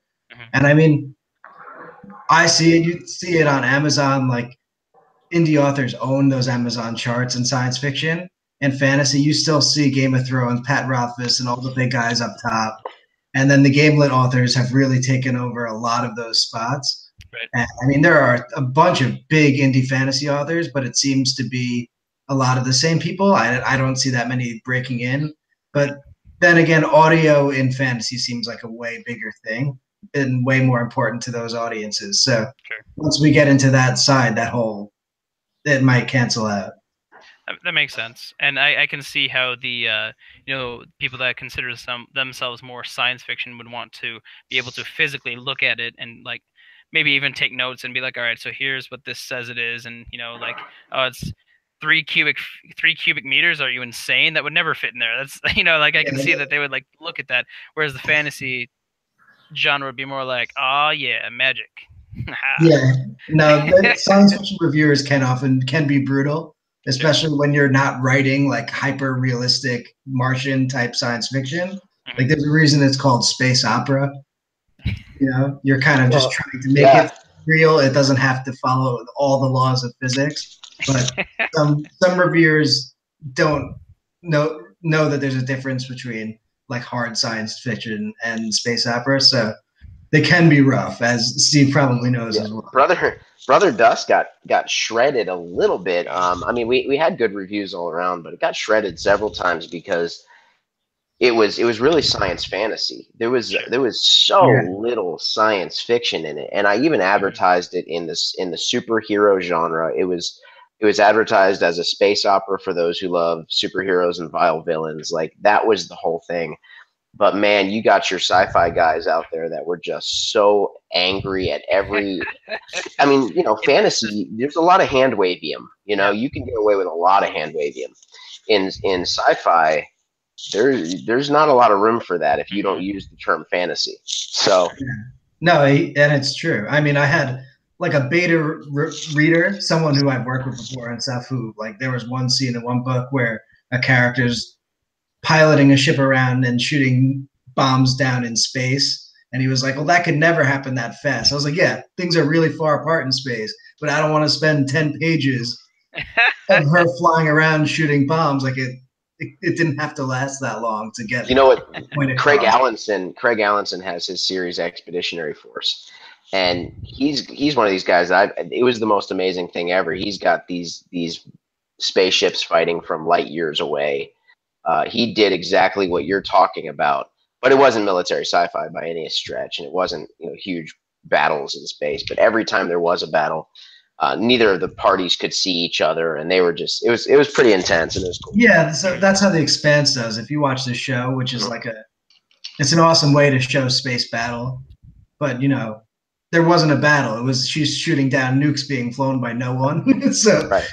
You can't really build up the drama of the distance between that in that way. So that's where I'll focus more on story when it really comes to it being story versus hyper-realism.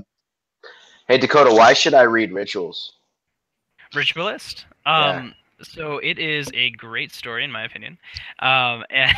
So it is so what I try to do is I try to take science and replace it with magic. Right, so I try to give very good reasons why the things work the way they do. I try not to do too much hand wavium. Obviously there's going to be some, but basically it's just a different form of energy that people are able to utilize. So with Ritualist, it is all about utility. So compared to the high-powered, flamethrowers, fireballs, it's more long build up. So this guy, so the main character's name is Joe, because it's really hard to write out like Abinov, 3,000 times. So Joe is able to he starts the game, and it pulls a lot from my own experience, like in the military, my own experience like playing games, and what I like to see.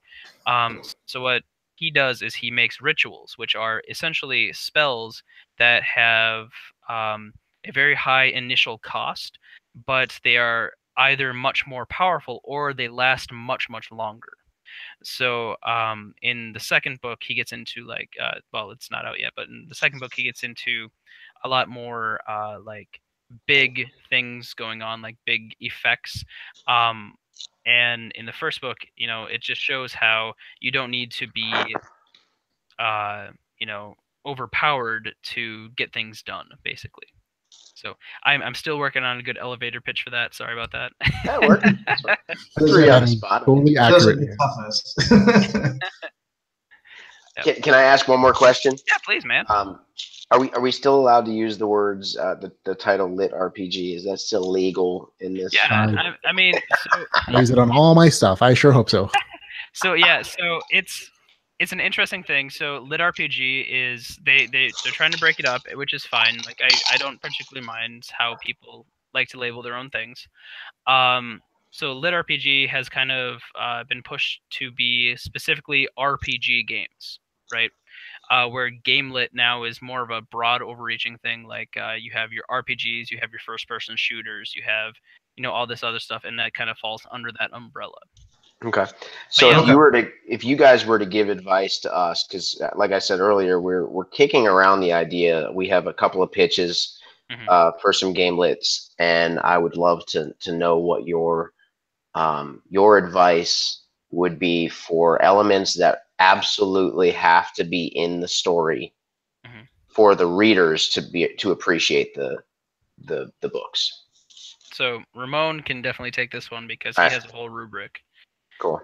Oh yeah, I have a whole thing. I do a podcast, the LitRPG podcast, reviewed and read over 600 LitRPG novels in the last couple of years. So I have a huge base of like things I enjoy and things I don't. Okay. If you're going to write in either it's GameLit or LitRPG, you kind of have to understand the things that readers enjoy, and then that's going to vary to a great degree, but it's going to go around the game system, whether it's RPG or first-person shooter or real-time strategy or turn-based, whatever it is. There's a huge swath of like stuff that's available and that you can pull from as authors. And I highly encourage you to try to be original, but also like don't hesitate to actually describe the game mechanics. Like that's the thing that draws the readers in the most. The reason they read this over fantasy or over sci-fi is because this makes them feel like they're playing their favorite video games. And not everybody has like 100 hours to spend on an MMO or RPG anymore. And so if you can capture that vibe and like that same experience of like, oh, I'm being drawn into this great story with all these RPG mechanics that I can appreciate and relate to, then that's going to keep them going. Specifically, like for LitRPG, the things that I look for that kind of qualify it at minimum is like, oh, you're not hiding the fact that this is a video game. You're not hiding the fact that this is an RPG world or that there are RPG mechanics here. If you do so, that kind of makes it feel like it's more like a fantasy story, which is fine if that's what you want to write. But if you're specifically targeting these audiences, they expect it to be pretty obvious that this is either a video game or ruled by RPG mechanics. So like you don't feel like you have to hide anything. Like if you want to write game notifications and like stat sheets and damage notifications, all those things are very prevalent among things that people like. I mean, there's always going to be a population of people who like different variations of it, and how much it is, that's up to you as the author, whatever you're comfortable with writing, but don't hide the things that we love about the genre, which is always going to be, oh, those RPG mechanics, those game mechanics, because that's a clear progression. That's what it is. Like really, so clear progression. So I don't know what time. I don't know if we have time. I read a lot. Okay, and so like I've recently read both of these are great books, right? So Blaise Corvin's Delvers LLC. Yep. Okay, and then Hugo Huescos. Yep. Dungeon Lord, right? So I think that was what it was called.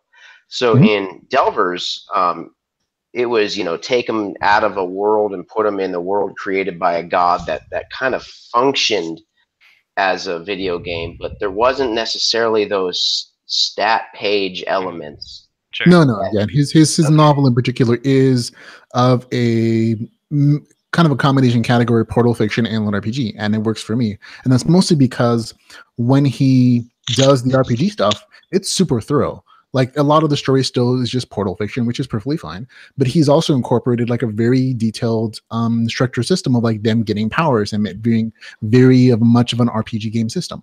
And as long as it's there, as long as it's not hidden. Like the things that the characters see are described on the text page. It's not him thinking in his brain, oh, I'm wondering about these powers and what they're going to be, and someone describes them, but I'm not giving the reader details. He actually details out what all the different powers are, you know what I mean? And he's still hitting those same vibes for people like, oh yeah, this is this is like RPG mechanics that I can relate to, but at the same time, he's still doing like a military science portal fiction fantasy story, and so he's kind of hitting both nods. Blaise Corvin also has another series called The Secret of the Old Ones, which feels a little more mainstream lit RPG in that it's set in MMO and it has a bunch of like more detailed stuff there. But like I said, there's a huge swath of like readers who can appreciate both.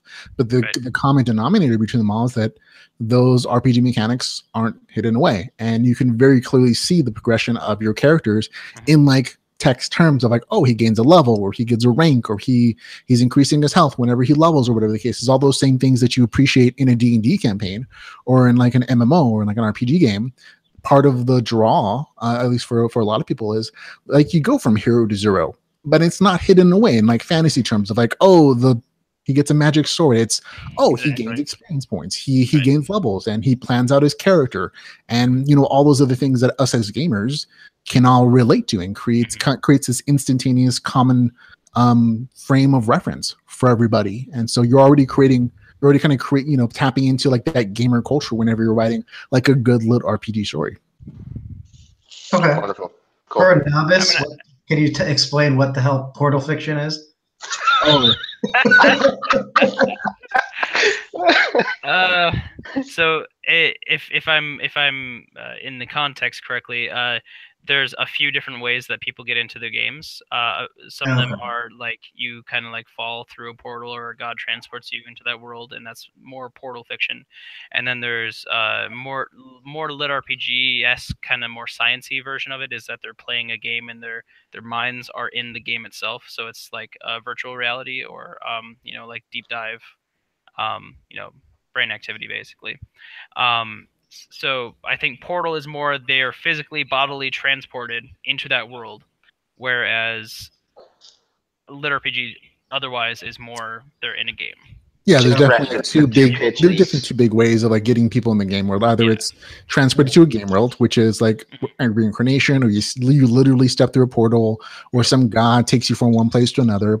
But in those instances, like, it's a fully functioning either sci-fi fiction or fantasy world, but the world is ruled by game mechanics or RPG mechanics. Right. And so instead of like regular normal physics, there's just a different system in place, but it's still very much set. Like it's as functional and as binding as normal physics. You just have terms that the readers are used to seeing, like, oh, if you kill a thing, you get a damage notification, but how much you hit it for is very much ruled by actual rule sets. The same way that your D&D rolls are ruled by actual numbers and rolls, and there's a range, but you're not doing like 1,000,000 points of damage on a D20 roll necessarily. You know what I mean? So there's that feeling that is still there. The other way, of course, is like Dakota said. You log into a VR system. A lot of that is like based on like future technology that totally doesn't exist. So it's either like, oh, you're putting on a headset, or you're sitting in a pod, and like you're transported into like an MMO game or a video game. Like a good example of this would be Way of the Shaman by Vasily Mihenko. It's a really good example of like, oh, that kind of system where you're basically you're in a pod physically, but your mind is transported to a video game world, and you get to create whatever character you want to. You go through the whole character creation process, and it feels a little more maybe video gamey potentially. In that, like, you have a lot more game terms. NPCs act stupid like they do in regular video games. Alternatively, it could just feel like a regular fantasy world, and that's also a choice. But those are like the two main ways people kind of go into their lit RPG stories. There are other ways to do it, of course, but those are probably the big ones. Okay. Cool. Any other questions right off the bat here, guys? Or because you guys can always reach out to me, or probably Ramon too, and chat. But anything else on this, or else should we start wrapping it up? All right, sounds good. Yeah. So it looks like we're just about done, folks. So thanks a lot for hanging out with us here on the show for these coming up almost 2 hours at this point. Yeah. So everyone who's been hanging out all this time, all like 12 or 14 of you, thank you so much. We've got some people come in and out.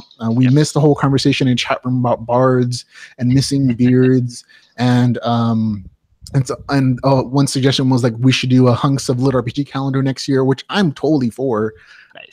I'll be the cover guy. Just don't get mad when sales go down. I'll take the photos, I guess. I don't know. Oh, that makes me less comfortable. I'm just saying right now, man. If I were murdered, my chalk outline would be a circle. So, the dad bod. yeah, dad bod. There you go. That's totally cool with me. But everyone, thanks for hanging out with us. Again, Rhett and Steve, thanks for hanging out and for donating to this thing. I know, you don't have to, but you're very kind in coming on and also nice. donating to this for the kids of St. Jude. Right. And one more thing, guys. So just want to let you know. So in the hour and 44 minutes that we've been talking, we have had all of our items bid on. So everyone is trying to buy something, and in this time we have reached. Let me refresh just to be double sure. We have $535 reached right now raised for St. Jude's, and this auction does go until next week, Saturday at midnight. So that's when it ends. So next 9 days from now. Yep, 9 days from now. And so it's for a very good cause. You get a whole bunch of books. Of course, if you are just happy to donate, feel free to donate directly to St. Jude's Children's Research Hospital. It's they don't charge their patients, and they definitely need the help. And so again, thank you to all the authors that donated books and their time, and thank you to all the authors that wanted to but weren't able to for various reasons, such as not having physical copies of their books, or they're out of the country or whatever it is at the time. And also a big thank you to Ramon for co-hosting this with his amazing experience setting up these streams, and one more to Dakota Krout, my lovely wife, who set up the website for the auction house, or for the auction center, and did all the collages, all the work getting everything together. And so thank you to everyone. Hey, thanks for putting it together, man. It's awesome thing. Awesome cause. Absolutely. And thanks to Dave for Dave actually gave me he offered to buy a book he's like, hey man, I'll give you X amount of money for just a book if you want to just give that to charity. And I said, Dave, that's a great idea. Let's make I'm going to make a whole charity auction. So thanks to Dave Willmarth for putting that idea in my head. So wonderful. And thanks again, guys, for coming on. Thanks, everybody. If you guys want to say goodbye to everybody, we'll end the stream. Dakota, say goodbye. Bye, everyone, and thank you all so much again. And I hope you enjoyed the stream. And always feel free to come and chat with me. So. And Rhett. Bye, everyone. Thanks for having me on here. Make sure you go and donate. It was a lot of fun. Thank you, and Steve. Thanks for putting me next to Rhett. Makes me look a whole lot more handsome. And you'll have a wonderful evening. Thanks all. And thanks everybody for showing up again and for donating. We'll have a link in the show notes for the charity auction, of course, how you can register and all the good stuff, and go send your money to St. Jude's, but also get some good stuff. Like there's legitimately some nice packages here. LitRPG, science fiction, fantasy, other stuff. So go bid on things. Remember, all money goes to a good cause. So thanks a lot, everybody. And hope you guys all have a good weekend. Remember to go read some LitRPG. Bye, God bless. Take care.